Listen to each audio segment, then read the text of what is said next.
When Hurricane Maria slammed into Puerto Rico as a powerful Category 4 storm, it destroyed tens of thousands of homes and businesses, cut off access to clean water and aid, and knocked out power to 3.4 million people. That was almost 5 months ago. And still today, about 500,000 people are still in the dark and struggling to get by. That embattled government budget bill that at the time of this taping is winding its way through an uncertain future in Congress includes $2 billion in funding to help repair the power grid in Puerto Rico and the Virgin Islands, and another almost $5 billion for Puerto Rico's Medicaid program, which is almost out of money. But for many on the ground, that help likely could not seem farther away, which is why new Red Sox manager Alex Cora, a Puerto Rico native, wanted to step up and help out, gathering 10 tons of supplies and several team members to help distribute it all a couple of weeks ago.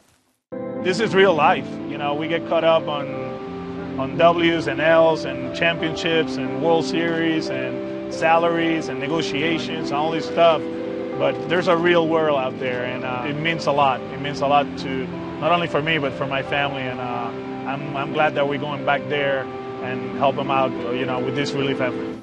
Also on the trip were Boston's Mayor Marty Walsh, Red Sox President Sam Kennedy. Both of them join me now. Mr. Mayor, Sam, it's good to see you. Thanks for having us. You know, Sam, I don't know if it's an apocryphal story or not. I read in some article that you're in final negotiations with your new manager, Alex Cora, and his final demand, request, whatever you want to call it, was that the Red Sox help out in his native land of Puerto Rico. Is that true? Or 100% true. It was surprising. You know, you have a new manager, and he says, "There's one more thing, one more thing." So you figure another $1 million? Yeah, or exactly, years or money. And he said, I want to take a trip down to Puerto Rico and raise awareness. And when the mayor found out, and he called and said, "How can I help?"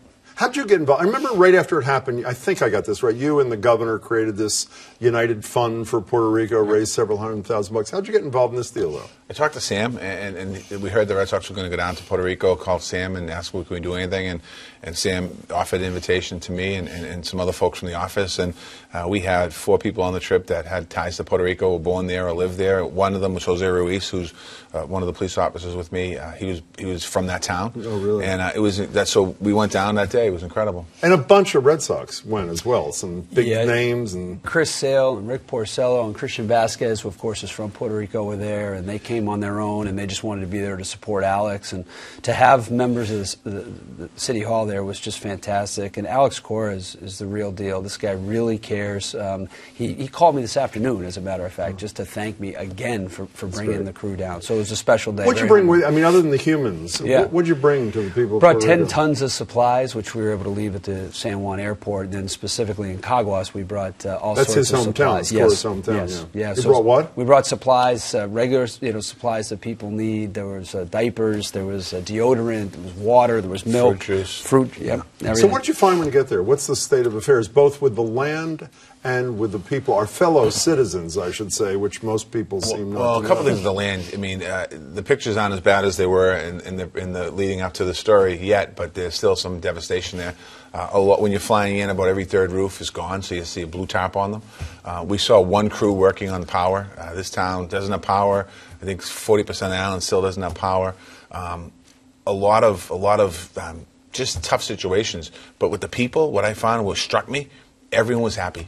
Everyone was appreciative. Everyone said thank you. The little kids, when they saw the Red Sox come off the bus, their eyes lit up.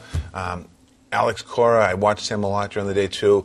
Just very appreciative. I met his mother and his sisters and some other family members. So overall, the trip was an incredible experience. But it's such a sad situation. When the government thinking of pulling out of there now, and hearing today, knowing that we have in Boston nearly 200 kids in our school district, and the federal government's telling them they can go back to their home because displaced from Puerto Rico, they can go back home. There's no way they can go back home. It's not ready for them. You know, Sam, the mayor says that people were upbeat, but I find it hard to believe that they don't feel abandoned by their government. You know, you see people standing in line for an hour plus to get supplies from the mayor or me or Alex Cora handing boxes of supplies. It's a really humbling feeling. We were talking on the way home. We're cold in our house. We turn up the heat. We're hungry. We go to the fridge and grab something. And it's just, it's really an unfortunate situation. But do they feel like the government left them in the lurch? When I started this thing, I should have put it in context. Even though there's like $7 billion potentially in this budget deal, the governor of Puerto Rico, big Red Sox fan, fan, I know, I read. The governor of Puerto Rico says they need $95 billion. This is like crumbs as compared to what they say they need. The governor was here in Boston. He met with Governor Baker. I met with him as well. I saw him at the State House, and we were talking about it. And so he has some concerns. He met us at the airport. But the mayor of Caguas, he didn't complain about the federal government. But clearly, there's an abandonment there. There's no question about it. I'll say it. As mayor of Boston, they abandoned the people of Puerto Rico. You can see it, that the infrastructure is not being built. When you only see, we drove an hour from the airport to Caguas, and there was only one crew on the side of the road doing utility work. That's just wrong. You have these big signs like on the Celtics Expressway that go across all 6 lanes. They're blown on the side of the road. They're just kind of there. A lot of tough situations. They were telling us about they can only open the stores 4 days a week on about 6 hours a day. So even employment isn't back to where it needs to be. So people aren't working as long because they can't be as open as long because they don't have power, they don't have diesel, they don't have gas, they don't have things that keep these businesses open. Did you guys read the latest scandal yesterday? That FEMA was supposed to get this one contractor $150 million to provide 30 million meals. She provided 50,000.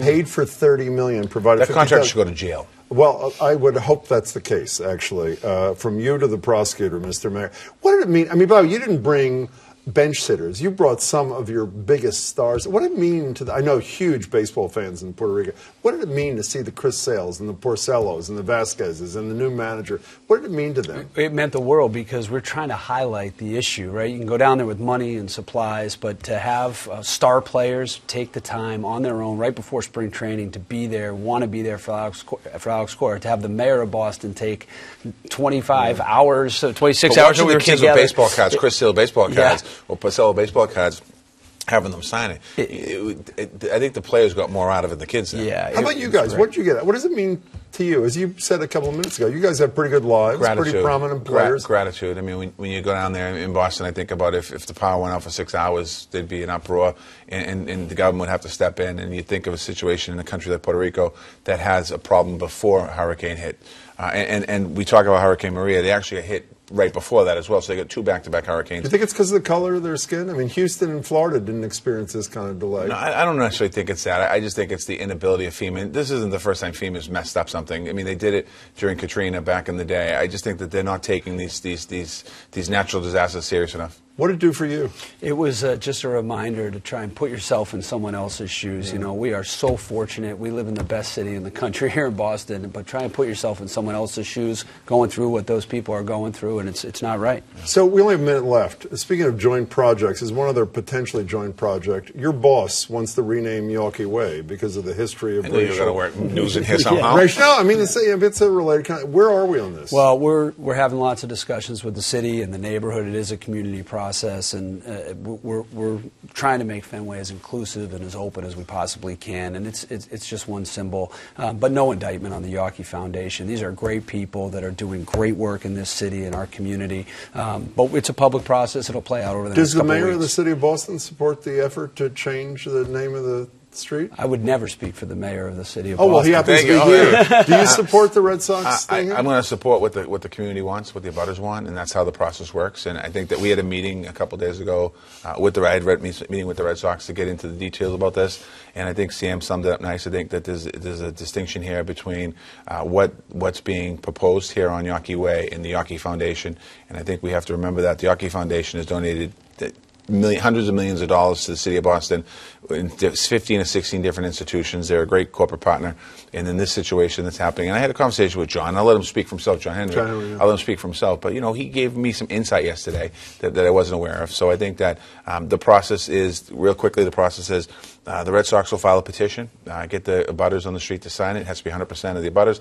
It comes to the PIC in the city of Boston, the Public Improvement Commission. We have a public hearing on it. We have a public vote on it. And then we take the next steps. Fine, and then we'll find out what the mayor's position ultimately is. Is that correct? You will. Mr. Mayor, good to see you. Congratulations, both of you guys, for doing the Puerto Rico thing. It's good to be with you. Sam, it's great to see you, too.